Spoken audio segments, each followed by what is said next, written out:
What is it with guys that sit down and just spread their legs like they own the place? All I can say is this: their mothers and fathers didn't have a conversation with them. Universally, you hear about them. Common pet peeves that have to do with body language. Staring.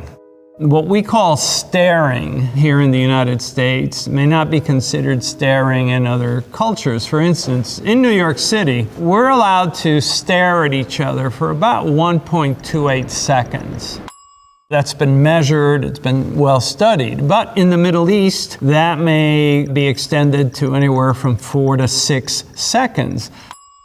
And so what you have to realize is culture is very much dominant in how long we can look at each other. And not just that, but where we can look at each other. We say that in a business setting, you should be looking at this little triangle between the eyes down to the mouth. And in a social setting, that you can descend all the way down to below the chin. But certainly in a business setting, you are not permitted to go as low as the breast area.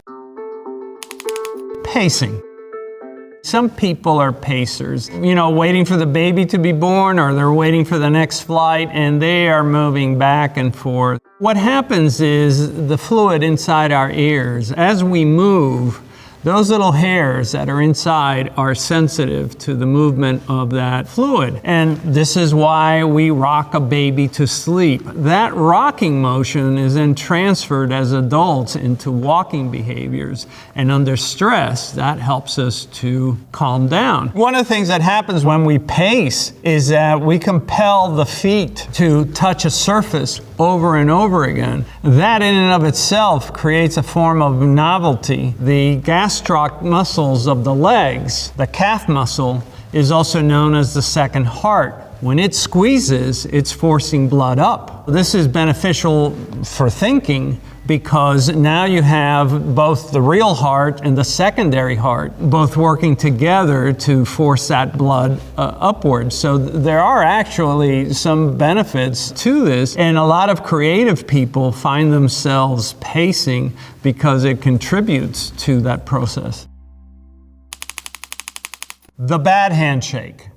The weak one, the wet one, the one where the person pulls you forward, then pushes you back. The one where they feel they need to twist your hand jiu-jitsu style so their hand is on stop because they read this somewhere. Why do humans even shake hands? We shake hands because we're primates. All primates approach each other and touch each other first by reaching out and touching their fingers together. I remember years ago somebody saying, "Oh, we shake hands because we want to demonstrate that we don't have a weapon." Folks, weapons were so big back then, you could see it over the horizon. That's not the reason. We're primates. Our brains evolved so that we would retain negativity so that we don't have to learn each morning not to touch the hot stove. So when you shake that hand and it's wet, or you feel like it's grabbing you in some strange way, this registers in your brain for not months and weeks, it registers with you potentially for years. And that's the problem with doing it wrong. The perfect handshake is your fingers are down, you squeeze at the same level as the other person does, you do a quick shake, and that's it. The close talker.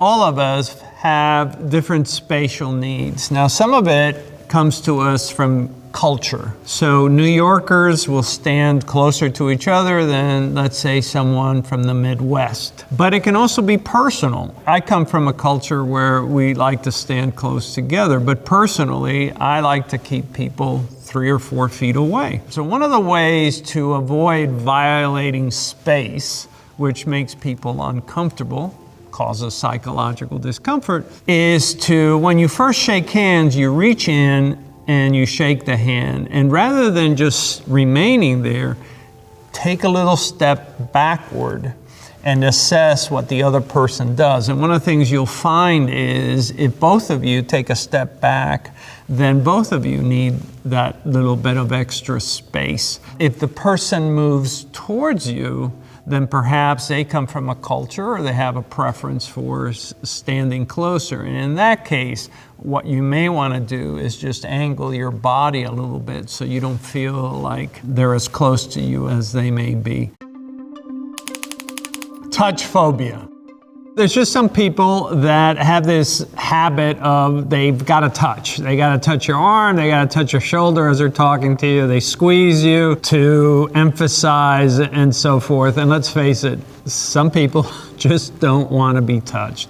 For some people, touching is comforting. It's how they make sure that someone is paying attention to them. It's what they use to emphasize, and it's very convenient. Obviously, if you grow up in a big family and you want to reach your brother and say, hey, I'm talking to you, you just have to remember that not everybody appreciates it. Man-spreading. Basically, you're entitled to the little area around you, your hips, plus about 1 to 2 inches on each side. And that's really by social convention what you're entitled to. Humans, by their very nature, when they feel strong, they feel confident, they will tend to spread out. We're probably not even thinking that we're doing these behaviors, but we do them. The problem, of course, is when it infringes on other people. Verbal tics, the clearing of the voice, just like I did. Oftentimes you hear this with people who are about to say something that they're going to have difficulty with. Would you like to sit down? I have something to discuss with you. It's never good. For instance, for years watching Robert Gates, who became Secretary of Defense, who also became the head of the CIA, and sometimes he would be asked a question that obviously he could not answer, like, when are we going to invade? And I always found it interesting that he always cleared his throat before he answered those questions. But basically, I think at 40... This is what we call paralanguage, the hum, the coughs, the, Excuse me.